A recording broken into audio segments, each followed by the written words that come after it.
మన కుప్పం అప్పుల అప్పారావు, మన ప్రస్తుత గౌరవ ముఖ్యమంత్రి చంద్రబాబు నాయుడు గారు, మన పాయకరావుపేట పాపమ్మ, మన హోమ్ మినిస్టర్ గారు మంగళపూడి అనిత గారు, అలాగే మన పీపీపీ పిఠాపురం పీఠాధిపతి పవన్ కళ్యాణ్ గారు, అలాగే మంగళగిరి మాలోకం గారు, మన పేపర్ లీకేజ్ నారా లోకేష్ గారు.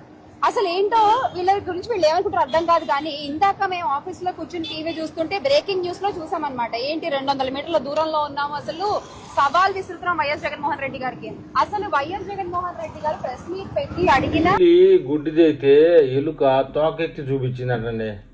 ఒక వయ్యారి వచ్చిందండి, లపాకి చపాకి డాలర్ శ్యామల పిట్టకథల శ్యామల.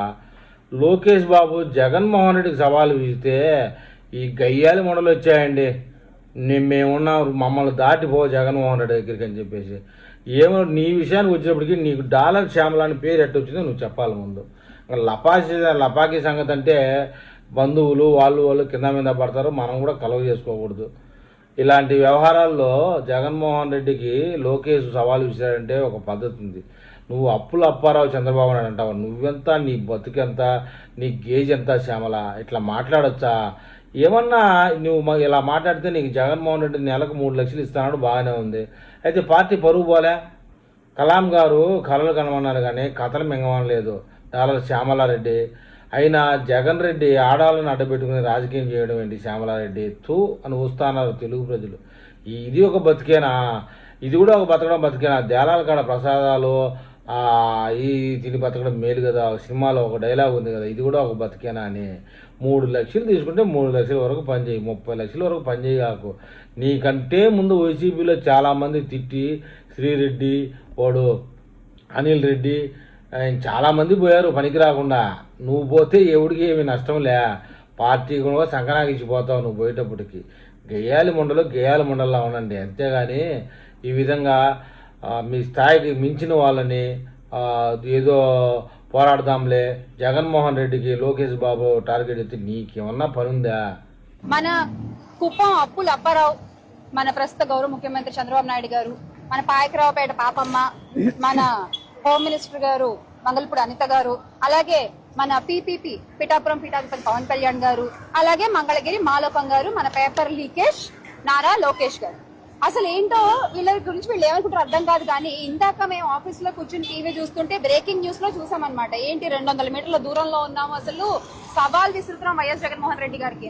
అసలు వైఎస్ జగన్మోహన్ రెడ్డి గారు ప్రెస్ మీట్ పెట్టి అడిగిన డిఎస్సీకి సంబంధించిన ఏ ఒక్క ప్రశ్నకైనా మీ దగ్గర సమాధానం ఉందా? పేపర్ లీకేజ్ లోకేష్ గారు, విద్యాశాఖ మంత్రి గారు, సీఎం మీ దగ్గర దానికి ఒక్క ప్రశ్న కూడా సమాధానం లేదు. కానీ మీరు ఈ రోజున జగన్మోహన్ రెడ్డి గారికి సవాల్ విసురుతారా? మరి ఏది సవాల్ విసిన వాళ్ళు ఇక్కడ ఉండాలి కదా.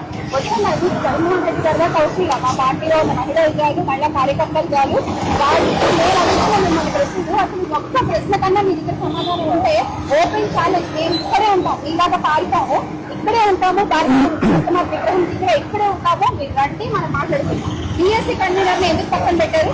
ఎస్సీఆర్టీ పూర్తి అధికారుల అప్పగించడంలో అసలు మొదలైంది. కీలకమైన ప్రశ్నల తయారీ ప్రక్రియ గురించి కూడా డౌట్లు ఉన్నాయి. అలాగే అవుట్ సోర్సింగ్ ఉద్యోగులకు ఎలా అప్పగిస్తారండి? పేపర్ లీకింగ్ నిదర్శనం కాదా? మళ్ళీ పేపర్ లీక్ గురించి మాట్లాడితే హారిజాంటల్ ప్యాటర్న్ అర్థం కాలేదు అని చెప్తారా? హారిజాంటల్ ప్యాటర్న్ అర్థం కాకపోవడానికి వాళ్ళేమో మన బీసీపీ లాగా టెస్ట్ ఫెయిల్, ఇంటర్ పాస్ ఇది కాదండి. చదువుకున్న వాళ్ళు కాదు, వాళ్ళందరూ వెల్ ఎడ్యుకేటెడ్ పీపుల్, వాళ్ళందరికీ హారిజాంటల్ ప్యాటర్న్ తెలుసు, వర్టికల్ ప్యాటర్న్ తెలుసు, ఎగ్జామ్ ఎలా రాయాలో తెలుసు.